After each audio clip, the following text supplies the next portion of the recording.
एक बार फिर हम तेरे चरणों में आते हैं पिता परमेश्वर, तेरे नाम को स्तुति और महिमा देते हैं पिता परमेश्वर। तो अगुवाई का पिता परमेश्वर, तेरे आराधना करने के लिए पिता परमेश्वर, और तेरी आत्मा दे जिसके द्वारा हम तेरी आराधना स्तुति कर सकें पिता परमेश्वर, तेरे वचन के द्वारा, तेरी सच्चाई के द्वारा। धन्यवाद देते हैं। भाई यहाँ पर आए हर एक व्यक्ति को तेरे हाथों में सौंपते हैं, और जो सभा को ऑनलाइन देख रहे हैं पिता परमेश्वर, उनको भी तू आशीषित कर, उनके जीवन शुरू बातें का पिता परमेश्वर की प्रार्थना प्रभु यीशु मसीह के नाम से आमीन। इस गीत को गाय के सदा मैं स्तुति करूँ, सदा सेवा करूँ।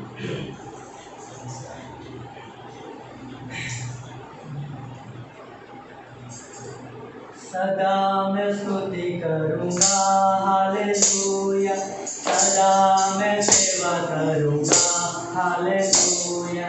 मुझे बचाया प्रभु ने, सदा मैं स्तुति करूँगा,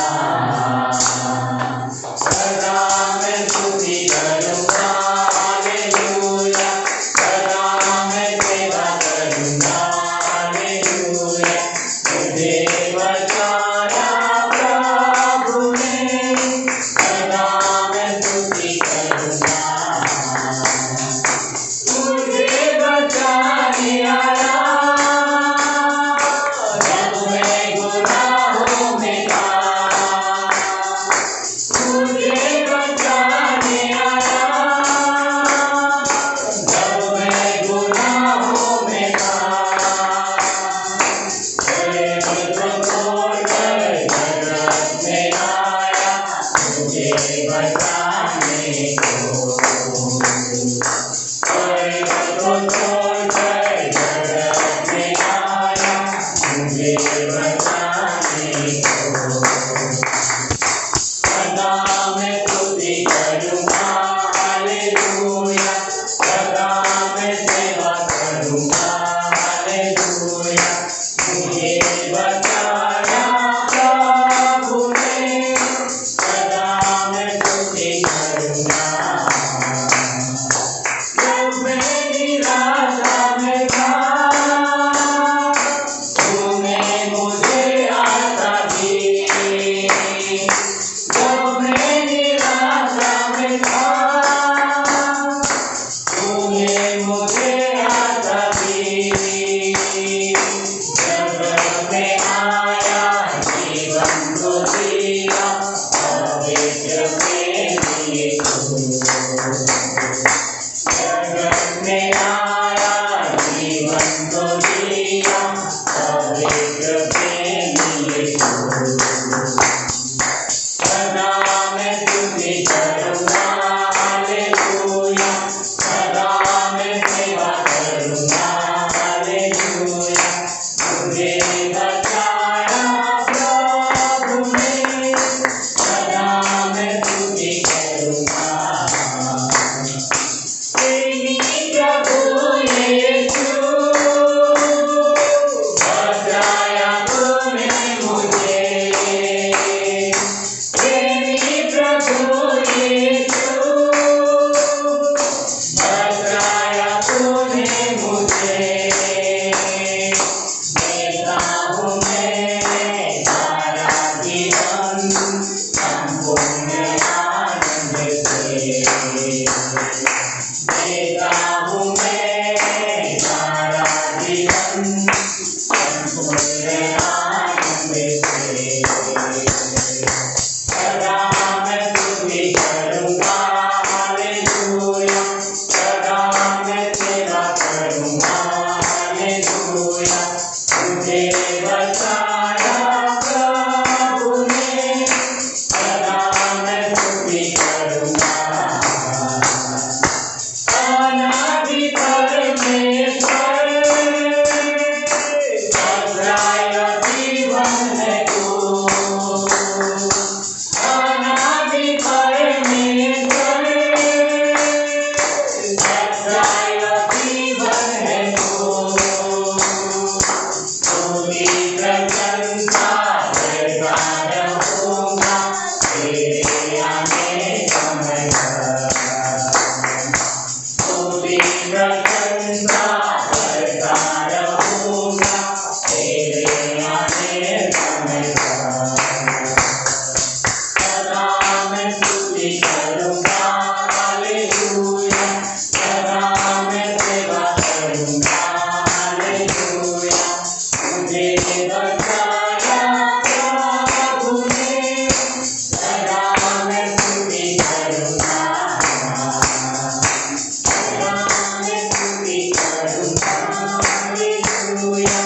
सदा मैं सेवा करूँगा। हालेलुया। मुझे बचाया प्रभु ने, सदा मैं स्तुति करूँगा। सदा मैं स्तुति करूँगा।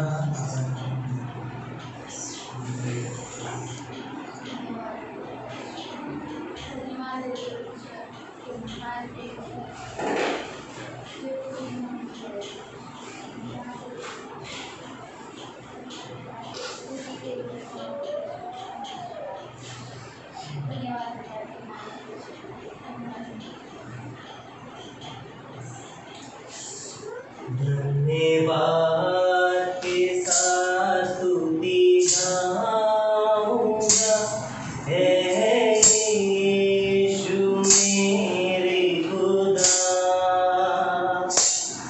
उपकार तेरे हैं बेशुमार, कोटि कोटि स्तुति धन्यवाद।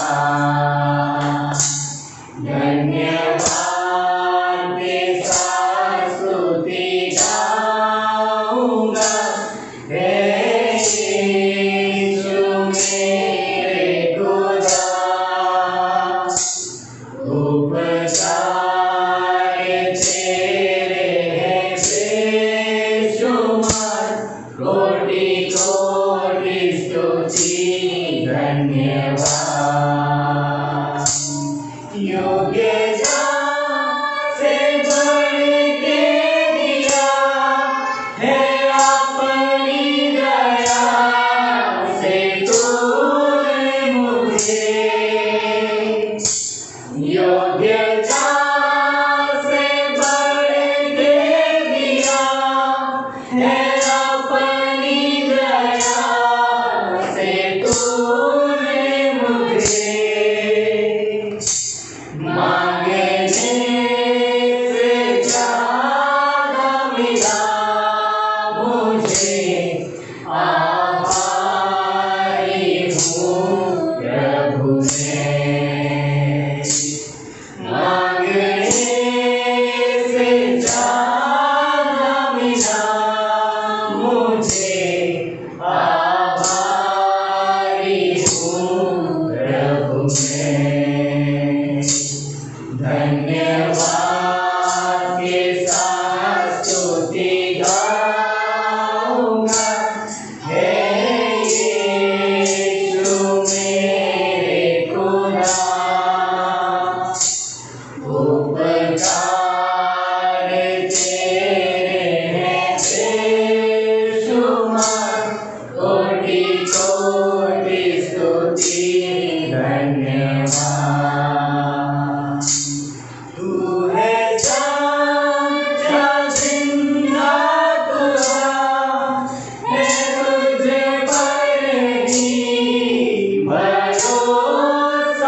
लूका की किताब उसका 10 अध्याय और उसकी 38 और 39 पंक्ति बोलते।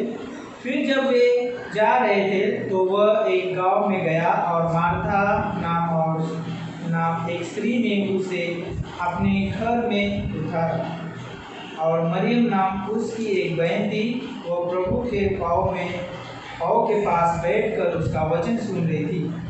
और मार्था सेवा करते करते घबरा गई और उसके पास आकर कहने लगी, हे प्रभु, क्या तू कुछ भी सोच नहीं कि मेरी बहन ने मुझे सेवा करने के लिए अकेले ही छोड़ दिया है? तो उससे कह कि मेरी सहायता करे। प्रभु ने उसे उत्तर दिया, मार्था है मार्था, तू बहुत बातों के लिए चिंता करती है और घबराती है, परंतु एक बात अवश्य है और उस उत्तम भाग को मरियम ने चुन लिया है जो उससे छीना न जाए। और एक पंक्ति पढ़ेंगे हम रूत की किताब उसका पहला अध्याय और उसका 9 और 14 से लेकर 18 पंक्ति पढ़ सकते हैं। रूत की किताब उसका पहला अध्याय और 9 पंक्ति। यहोवा ऐसा करे कि तुम फिर पति करके उनके घरों में विश्राम पाओ। तब उसने उनको चूमा और वे चिल्ला कर रोने लगी। तो यहाँ पे मैं कुछ कहना चाहूँगा। इस लूका का 10 अध्याय और 38 से लेकर 42 पंक्ति हमने पढ़ा और रूत का पहला अध्याय उसका 9 पंक्ति यहाँ पर पढ़ा। तो मैं कुछ आपके बीच में मैं बांटना चाहूँगा। एक विश्वासी के लिए उत्तम स्थान है ना, एक विश्वासी के लिए उत्तम स्थान। तो क्या हो सकता है एक विश्वासी के लिए उत्तम स्थान? आप क्या सोचते हैं एक विश्वासी के लिए उत्तम स्थान क्या हो सकता है? तो एक विश्वासी के लिए उत्तम स्थान ये हो सकता है कि परमेश्वर की उपस्थिति उसके साथ है ना। जब परमेश्वर की उपस्थिति उसके साथ रहती है तो वहाँ पर एक विश्वासी के लिए उत्तम स्थान है। तो विश्वासी के लिए एक उत्तम स्थान और एक कलीसिया है कि जब एक विश्वासी कलीसिया में रहता है तो उसके लिए एक उत्तम स्थान है। संगति उसके लिए उत्तम स्थान है।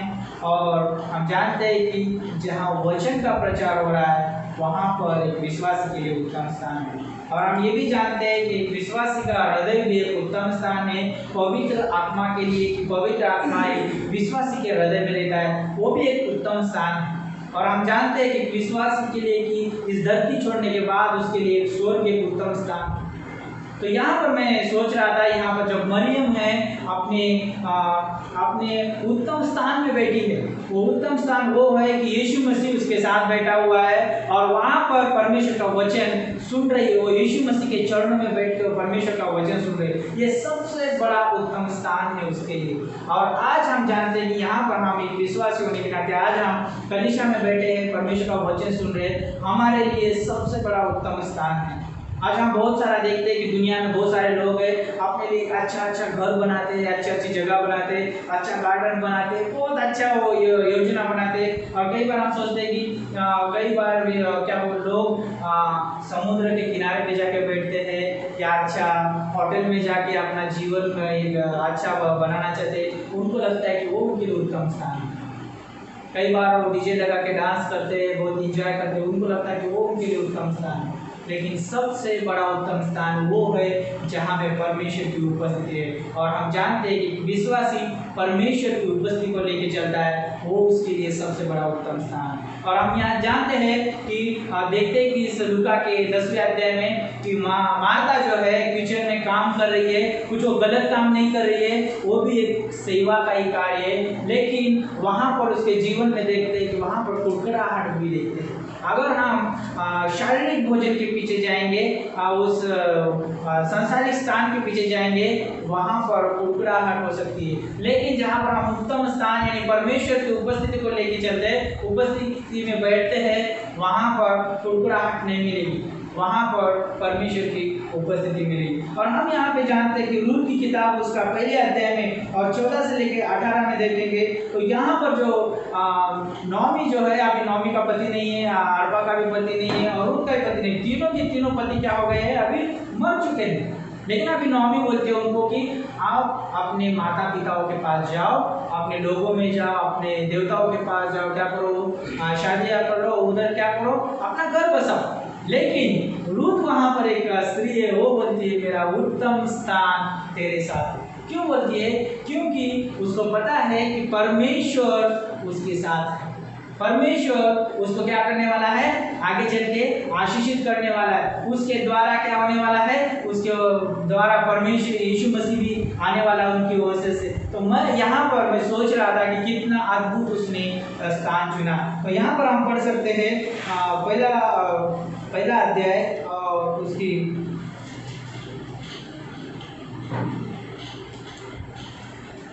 16 पंक्ति से लेके आगे। तो रूथ बोलती है तू मुझसे ये विनती न कर कि मुझे त्याग या छोड़ लौट जा, क्योंकि जिधर तू जाएगी उधर मैं भी जाऊंगी, जहाँ तू टिके वहाँ मैं टिकूंगी।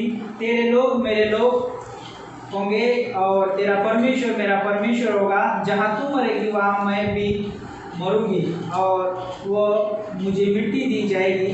यदि मृत्यु छोड़ और किसी कारण मैं तुझसे अलग हूँ तो यहोवा मुझसे वैसा ही करे, वरन उससे भी अधिक करे। तो यहाँ पर हम देखते हैं कि रूथ ने क्या किया? उत्तम स्थान चुना, है ना।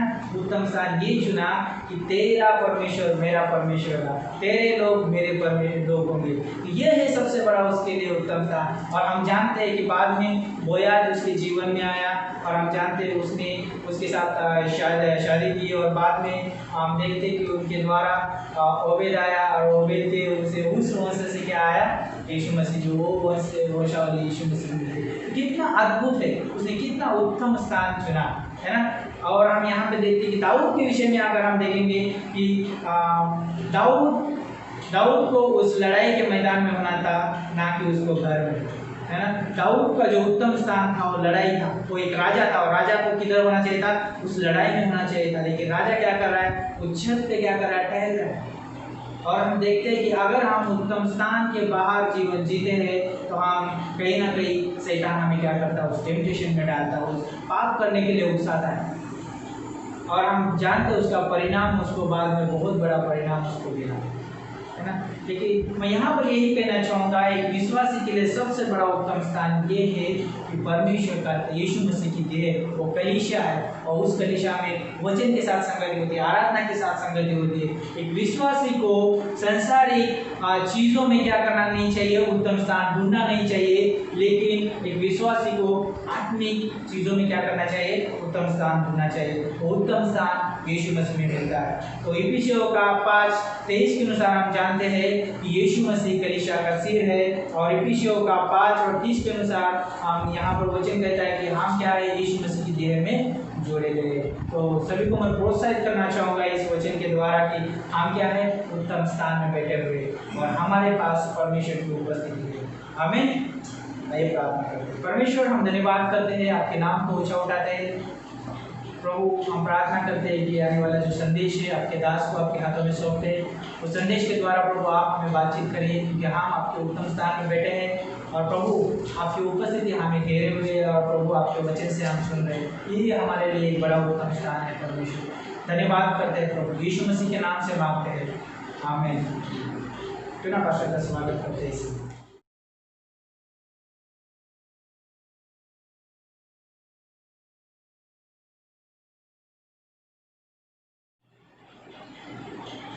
अद्भुत संदेश था, उत्तम स्थान।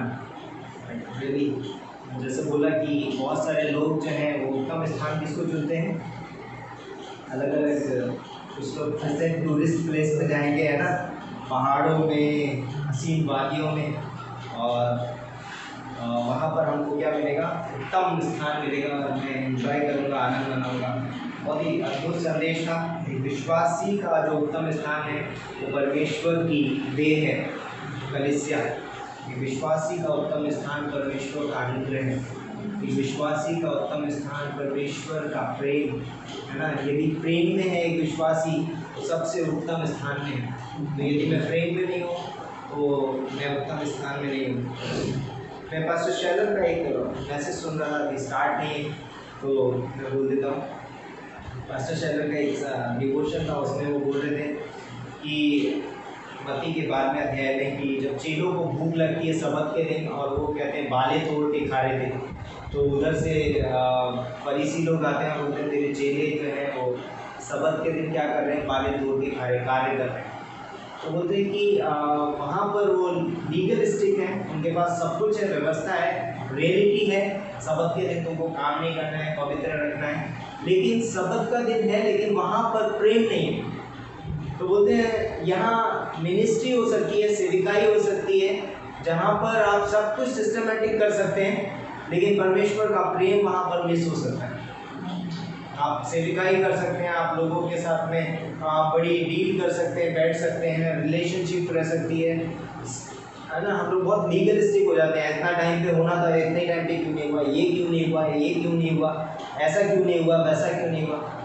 सच्चाई है, हमको करना है, हम लोग को टाइम के हिसाब से चलना है, लेकिन लीगलिस्टिक नहीं होना चाहिए कि उसकी वजह से क्या है, प्रेम खो जाए। और वो प्रेम होने की वजह से बोलता है कि यदि प्रेम नहीं है तो उनका स्थान नहीं है। तो इसलिए मुझे वो संदेश याद आया। तो आइए हम संदेश में जाते हैं। मेरे साथ पढ़ने के लिए निकालिए रोमियो की पत्री, उसका 5वां अध्याय और पहली पंक्ति से लेके। रोमियो 5 पहली पंक्ति मैं पढ़ूंगा आपके लिए। अतः जब हम विश्वास से धर्मी ठहरे तो अपने प्रभु यीशु मसीह के द्वारा परमेश्वर के साथ मेल रखें। पहली पंक्ति। दूसरी पंक्ति बोलती है, जिसके द्वारा विश्वास के कारण उस अनुग्रह तक जिसमें हम बने हैं हमारी पहुंच भी हुई और परमेश्वर की महिमा की आशा पर घमंड करें।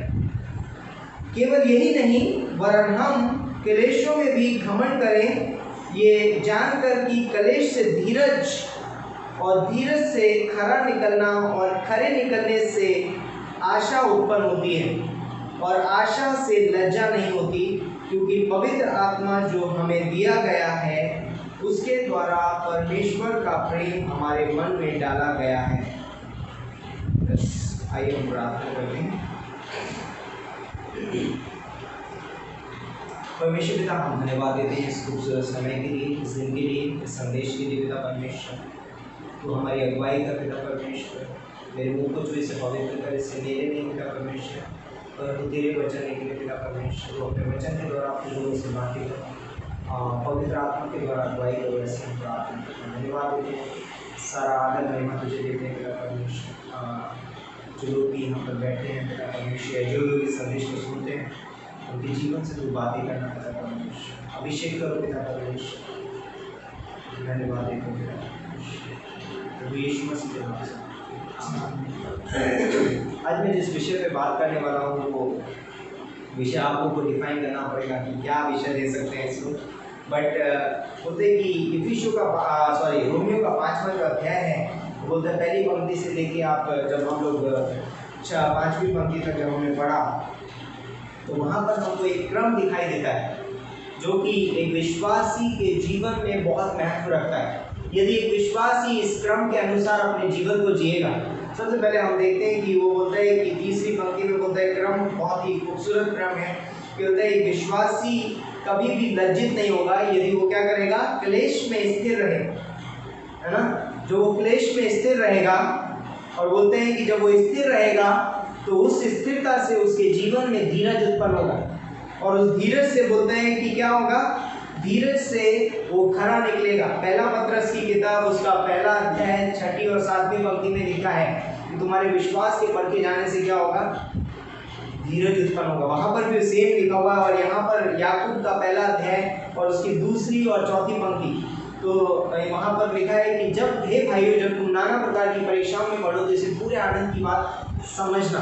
क्योंकि मैं एक पंक्ति पढ़ लेता हूँ, मुझे बहुत अच्छी लगी थी वो। याकूब पहला अध्याय दूसरी पंक्ति से लेके आगे। हे मेरे भाइयों, जब तुम नाना प्रकार की परीक्षाओं में पढ़ो तो इसको पूरे आनंद की बात समझो, ये जानकर कि तुम्हारे विश्वास के परखे जाने से धीरज उत्पन्न होता है। पर धीरज को अपना काम पूरा करने दो कि तुम पूरे और सिद्ध हो जाओ और तुम में किसी बात की घटी ना रहे। तो यहाँ पर बोलते हैं कि धीरज जो है वो क्या बनाता है, एक विश्वासी को सिद्धता की ओर लेकर के जाता है। जब हम अपने जीवन में धीरज धरते हैं तो धीरज हमको क्या करता है, हमें सिद्धता की ओर लेकर के जाता है। और उसके बाद यहाँ पर बोलता है खरे निकलने से,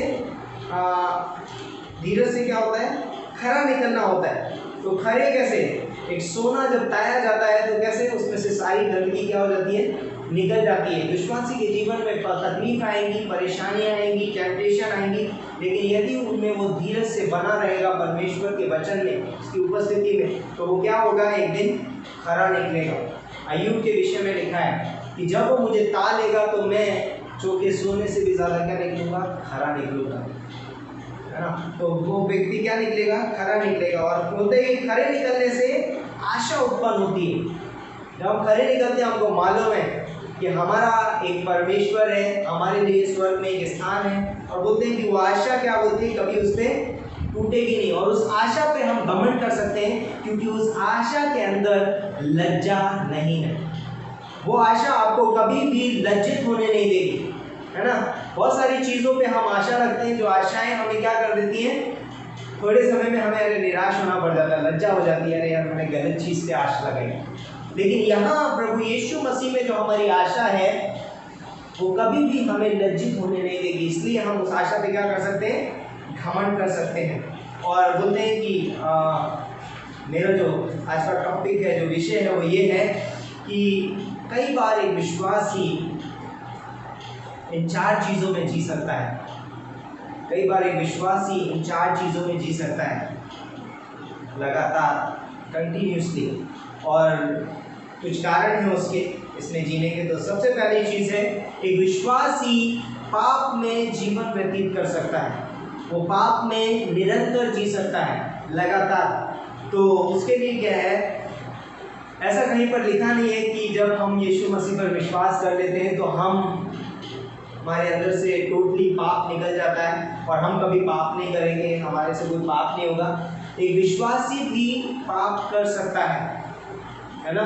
एक विश्वासी से भी पाप होते हैं, लेकिन एक विश्वासी को ज़रूरत नहीं है पाप में बने रहना, क्योंकि और कई बार होता है कि एक विश्वासी पाप में बना रहता है और उसके कुछ कारण है। यहाँ पर मैं आपको कुछ कारण बताऊंगा कि एक विश्वासी पाप में क्यों बना रह सकता है। नंबर 1, एक विश्वासी परमेश्वर के स्वभाव और उसके चरित्र को यदि नहीं जानता है। एक विश्वासी परमेश्वर के स्वभाव और उसके चरित्र को नहीं जानता है तो वो पाप में अपना जीवन व्यतीत कर सकता है। हमें बहुत ज़रूरी है हमारे जीवन में एक विश्वासी होने के नाते कि हम जिस परमेश्वर की आराधना स्तुति करते हैं, हम जिस परमेश्वर को महिमा देते हैं, हम उसके गुणों को, उसके चरित्र को और उसके स्वभाव को गहराई से जानें। क्योंकि यदि मैं उस गहराई से उसके चरित्र और उसके स्वभाव को नहीं जानूंगा तो मैं क्या है, पाप में जीवन व्यतीत कर सकता हूँ। जैसे कि मत्ती का किताब में लिखा है कि पवित्र बनो क्योंकि तुम्हारा यहोवा परमेश्वर पवित्र है। पवित्र बनो, है ना। यदि मुझे पता नहीं है कि मेरा परमेश्वर पवित्र है तो मैं पाप में जीवन व्यतीत कर सकता हूँ। लेकिन यदि मुझे पता है कि मेरा परमेश्वर पवित्र है तो मैं पवित्रता की लालसा करूँगा, पवित्र बनने की कोशिश करूँगा, पवित्र बनना चाहूँगा। दूसरी चीज़ है, पवित्र आत्मा की आवाज़ को नहीं सुनता है। जब एक विश्वासी पवित्र आत्मा की आवाज़ को नहीं सुनता है, उसकी अगुवाई में नहीं चलता है, वो व्यक्ति पाप में अपना जीवन व्यतीत कर सकता है। हम जानते हैं जब हम हमारे सामने कुछ निर्णय लेना होता है तो हमारे अंदर से एक धीमी सी आवाज़ आती है, ये बात गलत है। लेकिन यदि मैं परमेश्वर या पवित्र आत्मा की आवाज़ को अच्छे से सुनने वाला नहीं हूँ तो मैं उस आवाज़ को क्या कर दूंगा, निगलेक्ट कर दूंगा। मैं उस आवाज़ को क्या करूँगा, छोड़ दूंगा या मिस कर दूंगा, और मैं क्या करूँगा, वो निर्णय ले लूँगा जो मुझे नहीं लेना चाहिए अपने जीवन में। जैसे कि एक समय आया जब हमने अभी एग्जाम्पल सुना दाऊद का। दाऊद ने उस समय पे पवित्र आत्मा की आवाज़ को नहीं सुना और बोलते हैं कि उसने बत्शेबा के साथ में क्या कर दिया, पाप कर दिया। वो दाऊद जो अपने जीवन में भजन संहिता लिखता है, परमेश्वर की आराधना स्तुति करता है, हो सकता है कई बार एक विश्वासी बहुत अच्छा जीवन चल रहा है, वो इसीलिए बोलते हैं कि एक विश्वासी ऐसा नहीं है कि मैंने आज कोई अच्छा काम किया है, आज मैंने परमेश्वर की आवाज़ सुनी है तो कल मुझे नहीं सुनना है। इसीलिए हर दिन जो मन्ना जो था वो हर दिन सुबह बरसता था ऊपर से, और वो मन्ना मुझे खाना जरूरी है। यदि एक व्यक्ति परमेश्वर के वचन को प्रतिदिन अपने जीवन में ग्रहण नहीं करेगा, वो क्या करेगा? परमेश्वर की आवाज़ को मिस कर सकता है। यदि मेरा जीवन एक डिवोशन का जीवन नहीं है ना, यदि मेरा जीवन एक प्रार्थना का जीवन नहीं है, तो मैं परमेश्वर की आवाज़ को मिस कर सकता हूँ, और उसकी वजह से क्या होगा? मैं पाप में जीवन व्यतीत कर सकता हूँ। हर दिन मुझे परमेश्वर की आवाज़ और उसकी अगुवाई की ज़रूरत है, हर दिन नहीं, हर पल, हर क्षण। क्योंकि लिखा है कि पहला पत्रस में कि पत्रस की किताब में कि वो फाड़ खाने वाले सिंह के समान क्या करता है? वो हमें फाड़ खाना चाहता है। गरजने वाले सिंह के समान वो क्या करता है? हमको फाड़ खाना चाहता है, शैतान। तीसरी चीज़ है जो बोलते हैं कि कुछ लोग ऐसा मानते हैं अपने जीवन में, कुछ लोग जैसे हमसे कभी पाप हो जाता है विश्वासी होने के नाते, और हम कभी पाप कर देते हैं और हम सोचते हैं, पता है क्या सोचते हैं? अरे परमेश्वर शायद मुझसे नाराज़ हो गया होगा, है ना, परमेश्वर मुझसे नाराज़ हो गया है, इसलिए अब मुझे मेरी परिस्थिति में ही रहना पड़ेगा। कई बार शायद से एक विश्वासी शैतान के विचारों को अपने जीवन में स्थान दे देता है। जब एक विश्वासी शैतान के विचारों को, शैतान की सोच को अपने जीवन में स्थान दे देता है, वो कभी भी अपने पापों से बाहर नहीं निकल पाता है। क्योंकि बाइबल क्या बोलती है? और हम कई बार ऐसा सोचते हैं, कितनी बार परमेश्वर माफ़ करेगा? कभी कभी लोगों को बोलते हुए सुना है कि 100 बार के बाद तो परमेश्वर भी क्षमा नहीं करता। रॉन्ग है, वो शायद उनका परमेश्वर होगा, लेकिन हमारा परमेश्वर क्या बोलता है? 70 टाइम 7, है ना, 7 into 7, 7 के 70 गुना, 70 into 7, 7 7 49, 490 बार एक दिन में एक ही गलती के लिए क्षमा करना है। इवन वो बोलते हैं कि हमें क्षमा करना है। अब सोचो, जो परमेश्वर इस बात को बोल रहा है तो वो कितनी बार क्षमा करता हो? ये मनुष्य की लिमिट है, लेकिन परमेश्वर की कोई लिमिट नहीं है। आप परमेश्वर को किसी लिमिट में नहीं रख सकते कि परमेश्वर मेरी इतनी ही गलतियों को क्षमा करेगा, इतनी ही बार मुझे क्षमा करेगा, इतने ही पापों को क्षमा करेगा। परमेश्वर के लिए कोई लिमिट नहीं है। परमेश्वर हमें क्षमा करने वाला परमेश्वर है, वो उसका स्वभाव है, और वो स्वभाव में, उस गुण में कभी बदलेगा नहीं। बोलता है मैं यहोवा बदलता नहीं, और वो क्षमा करने वाला यहोवा है। और कई बार हम सोचते हैं, अरे मैं इतना पाप किया है, कब तक माफ़ करेगा परमेश्वर? नहीं करेगा, मैं बार बार एक ही गलती कर रहा हूँ, एक ही पाप में बार बार गिर रहा हूँ। बहुत हुआ, कितनी बार माफ़ी मांगू, कितनी बार माफ़ी मांगू? बोलेगा नहीं मांगता मैं, अरे छोड़ दो। और ये सोच हमें शैतान से आ रही है, और ये शैतान हमको क्या कर देती है? स्टॉप कर देती है, रोक देती है परमेश्वर से क्षमा मांगने के लिए। क्योंकि पहला यूहन्ना की किताब, उसका पहला अध्याय और 9वीं पंक्ति लिखी है कि वो विश्वास योग्य और धर्मी है हमारे सारे पापों को और हमारे सारे अधर्म से हमें शुद्ध करने के लिए। परमेश्वर प्रभु यीशु मसीह धर्मी है, विश्वास योग्य है, वो हमको क्षमा करेगा। और यहाँ पर बोलता है कि कई बार हम अपने हालातों से समझौता कर लेते हैं, कहते हैं कि अभी ये मेरी हालत है और मैं इसी तरीके से हूँ, मैं इतना ही कर रहा हूँ, अभी मुझे इससे नहीं होगा। और बोलते हैं कि उसकी वजह से क्या होता है? वो इंसान माफ़ी नहीं मांगता। तो एक पहली पंक्ति थी जो हम कह रहे थे, पहला यूहन्ना 1:9। दूसरी पंक्ति है इब्रानियों का 4:14 से 16। जब मेरे मन में ये शैतान की ये सोच आए कि अरे मैं कितनी बार माफ़ी मांगूँ, किससे माफ़ी मांगूँ, कितना बार बार इसी पाप में गिर रहा हूँ, तो उस समय पे मुझे इन पंक्तियों को अपने ध्यान में रखना बहुत ज़रूरी है। पहला यूहन्ना 1:9 और इब्रानियों का 4 अध्याय 14वीं पंक्ति से लेकर 16वीं पंक्ति तक आप पढ़ सकते हैं। वो पंक्ति निकाल करके कोई भी व्यक्ति यहाँ पर पढ़ सकता है। इब्रानियों का 4:14 से 16 जल्दी से।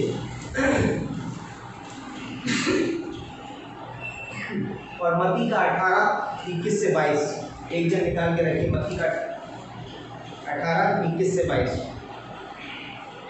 यस, इब्रानियों का 4:14-16। इसलिए जब हमारा ऐसा बड़ा महायाजक है जो स्वर्गों से होकर गया है, अर्थात परमेश्वर का पुत्र मसीह यीशु, तो आओ हम अपने अंगीकार को दृढ़ता से थामे रहें, क्योंकि हमारा ऐसा महायाजक नहीं जो हमारी निर्बलताओं में हमारे साथ दुखी न हो सके, वरन सब बातों में हमारे समान परखा तो गया तो भी निष्पाप निकला।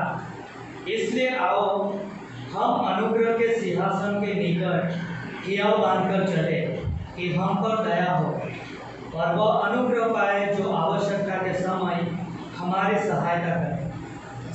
यहाँ वो बोलता है अपने अंगीकार को थामे रहो।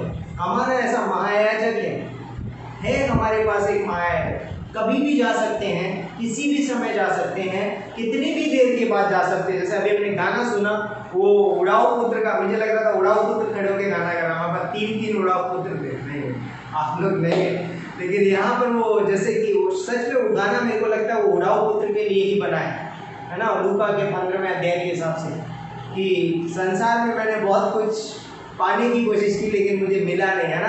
दिन में एक खाली कमरा है, परमेश्वर घर बना। तो बोलता है कि परमेश्वर के पास हम कभी भी जा सकते हैं और हमारे पास वो अनुग्रह का सिंहासन है जिस पर हम जाकर के अपने पापों की क्षमा मांग सकते हैं। दूसरा पॉइंट है जिसमें एक विश्वासी जी सकता है, वो है फेल होना या गिरना। कई बार हम बहुत सारे स्थानों में बार बार गिर जाते हैं और हम सोचते हैं यार कब तक बहुत बार गिरते हैं हम लोग, बहुत बार, है ना। हमने जैसे लास्ट टाइम प्रचार भी किया था कि धर्मी जन 7 बार गिरे वो फिर उठ खड़ा होगा।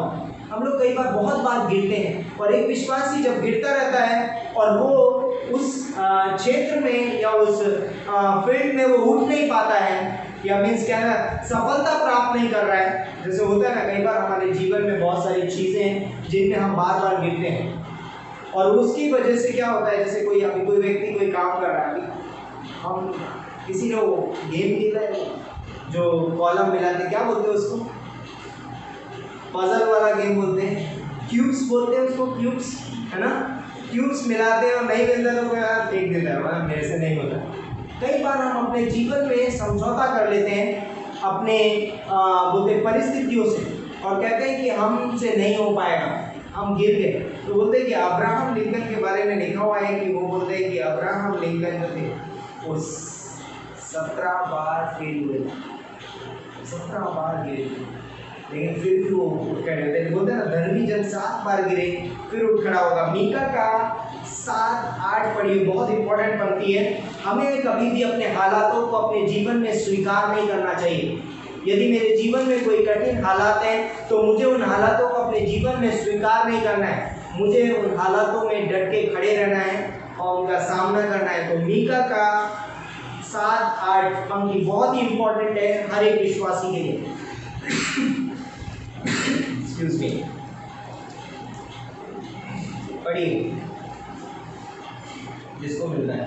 हे मेरे प्यारे, मुझ पर आनंद मत कर, क्योंकि जो ही मैं गिरूंगा तो ही उठूंगा और जो ही मैं अंधकार में पड़ूंगा तो ही यहोवा मेरे लिए ज्योति का काम देगा।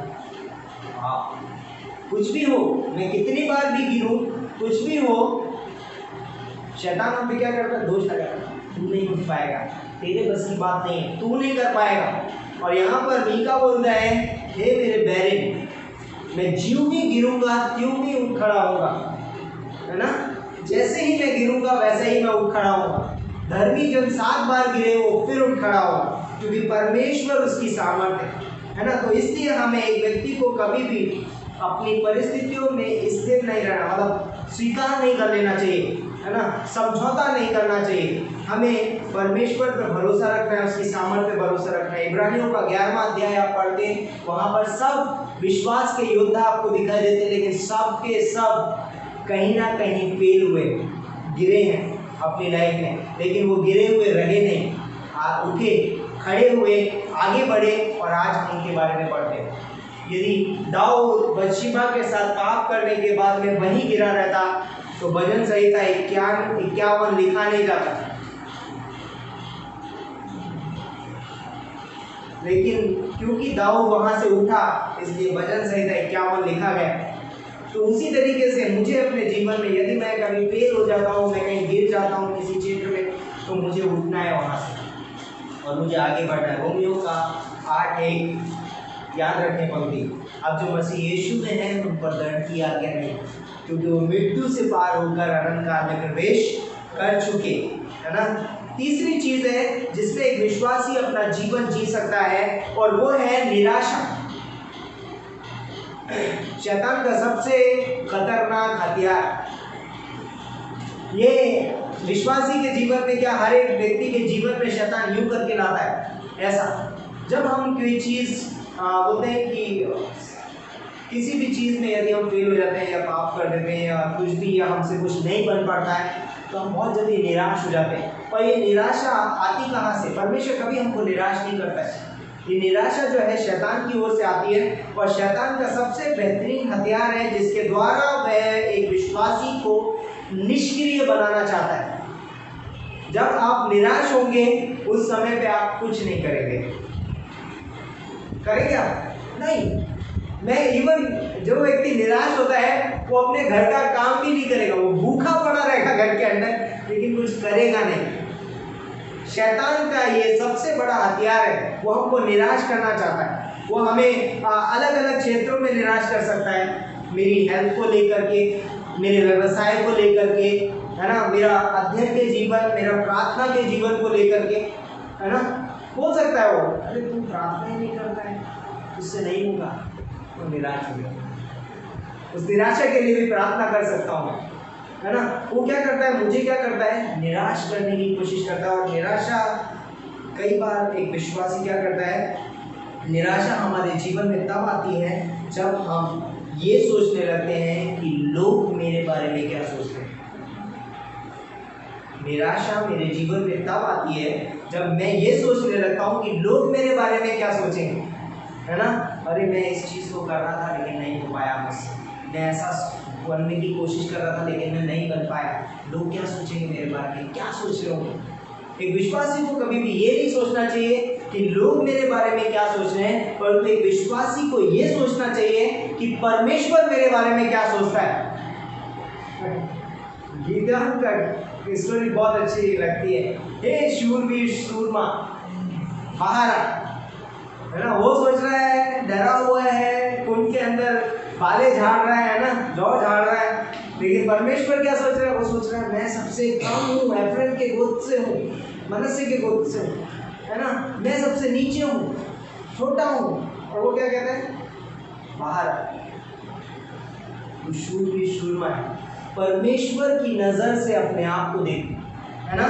तो दो चीज़ें नहीं देखना चाहिए, एक मनुष्य क्या सोचेंगे मेरे बारे में, उसके बारे में नहीं सोचना चाहिए, मैं क्या सोचता हूँ मेरे बारे में, उससे भी मुझे कोई मतलब नहीं, लेकिन परमेश्वर मेरे बारे में क्या सोचता है, मुझे उस बात पर क्या करना है, ध्यान देना है, जोर देना है। क्योंकि बाइबल बताती है यिर्मयाह का 29:11 में कि मैं जो तुम्हारे विषय कल्पनाएं करता हूँ उन्हें मैं जानता हूँ, वो हानि की नहीं वरन लाभ की है।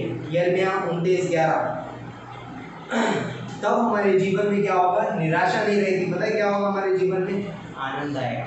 फिलिप्पियों के 4 अध्याय 4 पंक्ति में पौलुस बोलता है, प्रभु में सदा आनंदित रहो, मैं फिर कहता हूँ आनंदित रहो। जब फिलिप्पियों की पत्री पौलुस लिख रहा है, उस समय फिलिप्पियों की कलीसिया में 19 चीज़ें हैं जिनसे वो लोग क्या कर रहे हैं, गुजर रहे हैं। 19 परिस्थितियाँ चल रही हैं उस फिलिप्पियों की कलीसिया में, और उस समय पौलुस उनको बोलता है, 19 बार उसमें लिखता है, प्रभु में सदा आनंदित रहो, प्रभु में सदा आनंदित रहो, प्रभु में सदा आनंदित रहो। तो मेरी हर एक परिस्थिति के लिए प्रभु बोलता है, मेरा आनंद, मेरा अनुग्रह तुम्हारे लिए क्या है, काफ़ी है। तो मुझे परेशान नहीं होना है, परिस्थिति में घिरना नहीं है ना, निराश नहीं होना है, मुझे परमेश्वर पर निर्भर रहना है। आखिरी है तिरस्कृत। कई बार हमारे जीवन में जो बोलते ना, तिरस्कार कर देना या बोलते ना त्यागे हुए, है ना, त्यागे हुए, जैसे लोग हमें त्याग देते हैं। जब एक व्यक्ति सोचिए अगर यीशु मसीह पर विश्वास करता है, हो सकता है उसके घर वाले उसको त्याग दें, उसको छोड़ दें, उसके मित्र उसको छोड़ दें, उसका समाज उसको छोड़ दे, लेकिन प्रभु यीशु मसीह कभी हमें नहीं छोड़ेगा। इब्रानियों का 13:5 में लिखा है, कि ना मैं कभी तुम्हें छोड़ूंगा और ना कभी त्यागूंगा। तो यहाँ पर एक चीज़ मुझे बहुत अच्छी लगी यहाँ पर कि बोलता है कि एक व्यक्ति कई बार ऐसा सोच सकता है कि कोई मुझे प्रेम नहीं करता है, कोई मेरी चिंता नहीं करता है, कोई मेरी देखभाल नहीं करता है, और उसकी वजह से होता है कि वो अपने आप को क्या सोचेगा, तिरस्कृत किया हुआ सोच सकता है, मुझे त्यागा हुआ, मुझे लोगों ने छोड़ दिया है, मेरी कोई देखभाल नहीं करता। लेकिन हम एक चीज़ सोच सकते हैं कि यीशु मसीह को भी त्यागा गया। एक विश्वासी इस चीज़ पर ध्यान दे सकता है कि यीशु मसीह को भी त्यागा गया। यीशु मसीह को किसने त्यागा? मरकुस का 6 अध्याय 4 पंक्ति में यीशु का तिरस्कार किया गया है ना। बोलता है कि नबी अपने शहर में क्या है, इज्जत नहीं पाता। वहाँ के लोगों ने उसका तिरस्कार किया जिस नासरत नगर का वो रहने वाला था। और दूसरी चीज़ बोलता है कि यूहन्ना और उसका 1 अध्याय और उसकी 11वीं पंक्ति बोलता है कि वो अपनों में आया और अपनों ने उसे क्या स्वीकार नहीं किया। अपनों ने उसे क्या कर दिया, त्याग दिया। लेकिन हम जानते हैं उतने तिरस्कार के बाद यीशु मसीह क्रूस पे तिरस्कार किया गया। यीशु मसीह को परमेश्वर ने उस समय के लिए छोड़ दिया, आंखें फेर ली। लेकिन हम जानते हैं यीशु मसीह कहाँ है आज। यीशु मसीह आज स्वर्गीय स्थान में पिता के दाहिने हाथ में बैठा हुआ है। क्यों? इस बात से हम उत्साहित हो सकते हैं। हम भले से इस संसार में त्यागे गए हैं, लोगों ने हमें छोड़ दिया है, शायद मेरा परिवार ने, शायद इस समाज ने मुझे छोड़ दिया, लेकिन एक चीज़ है, परमेश्वर हमें कभी नहीं छोड़ेगा, कभी नहीं त्यागेगा। और उसने हमको ग्रहण किया है और एक दिन हम उस स्वर्गीय स्थानों में बैठेंगे। इवन हम अभी भी पोजिशनली वहाँ पर बैठ चुके हैं, लेकिन एक दिन हम फिजिकल रूप से वहाँ पर हम क्या करेंगे, वहाँ पर बैठेंगे। यीशु मसीह एक दिन हमको बातों में लेने के लिए आएगा। 1 थिस्सलुनीके 4:16 और 17 में लिखा है, पौलुस बोलता है अंत में कि इन बातों से एक दूसरे को तसल्ली दिया करो। इन बातों से एक दूसरे को क्या करो, तसल्ली दिया करो। एक दिन हम स्वर्ग में मिलेंगे, बादलों पे प्रभु यीशु मसीह से मिलेंगे। 1 शमूएल की किताब उसका 19वां अध्याय आप लिख सकते हैं, है ना। इब्रानियों का 12-13 और अय्यूब का 5:19, यशाया का 41:11 और तीतुस का 2:14। एक विश्वासी भले से एक तिरस्कार किया हो, उसके जीवन में ये सारी चीज़ें चल रही हो। ये मैंने यहाँ पर एक ड्राइंग बनाई है, आप देख सकते हैं, इसको कैमरे पे दिखाई देगी। इस ड्राइंग से आप समझ सकते हैं, बीच में एक विश्वासी है और उस विश्वासी के जीवन में ये 4 चीज़ें चल रही हैं। पाप में है, निराश है, तिरस्कृत है ना, छोड़ा गया, त्यागा गया है, और अगले क्या चीज़ है, फेल हो रहा है ना, गिर रहा है। लेकिन अब उसके बाहर एक चीज़ है जिसके अंदर वो विश्वासी है, और वो है परमेश्वर की योजना।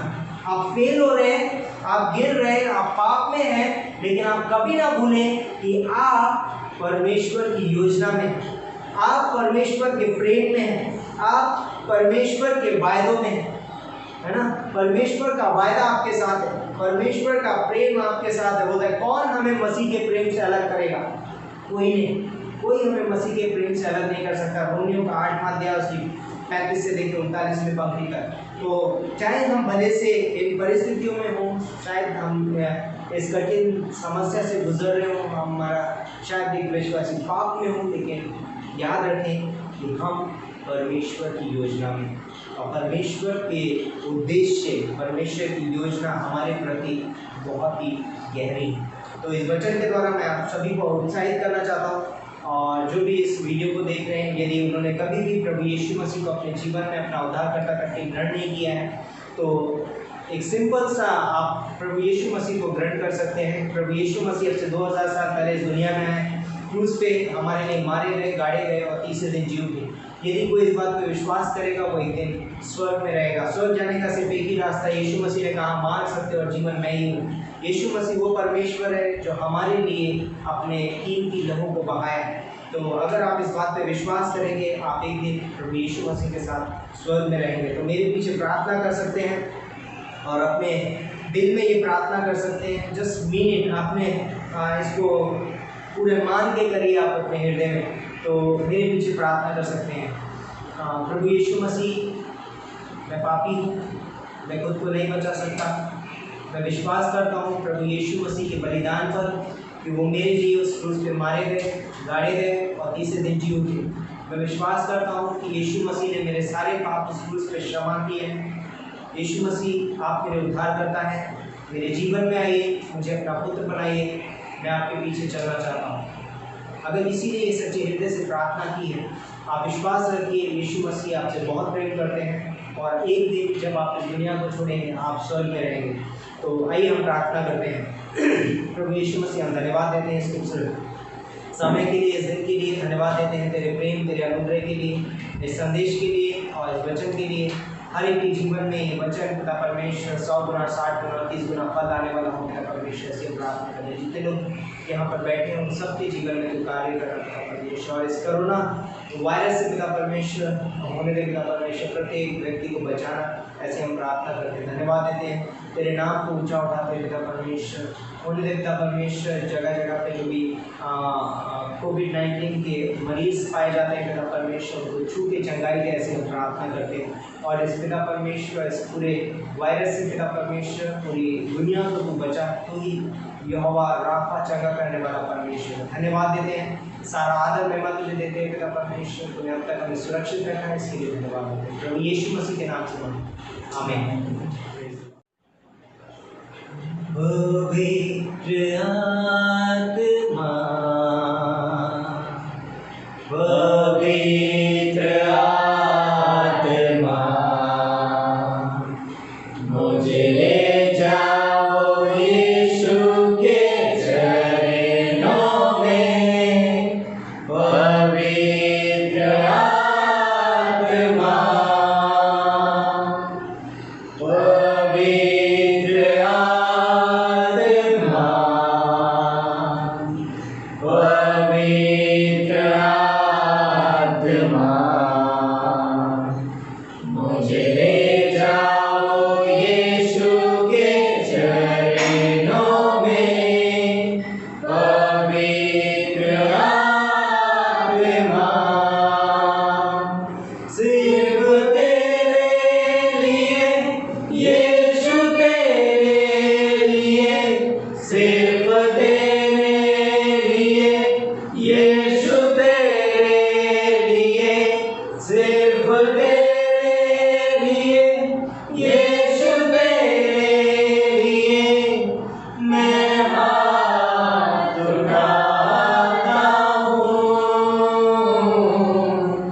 घुटने टिका कर, सर झुका कर, हाथ उठाता हूँ तेरे लिए। घुटने टिका कर, सर झुका कर, हाथ उठाता हूँ तेरे लिए। सिर्फ तेरे लिए यीशु, तेरे लिए, सिर्फ तेरे लिए यीशु, तेरे लिए, सिर्फ तेरे लिए यीशु, तेरे लिए मैं सर झुकाता हूँ। यीशु ही मार्ग है, यीशु ही सत्य है, यीशु ही जीवन है, यीशु मेरा प्रभु, यीशु ही मार्ग है, यीशु ही सत्य है, यीशु ही जीवन है, यीशु मेरा प्रभु।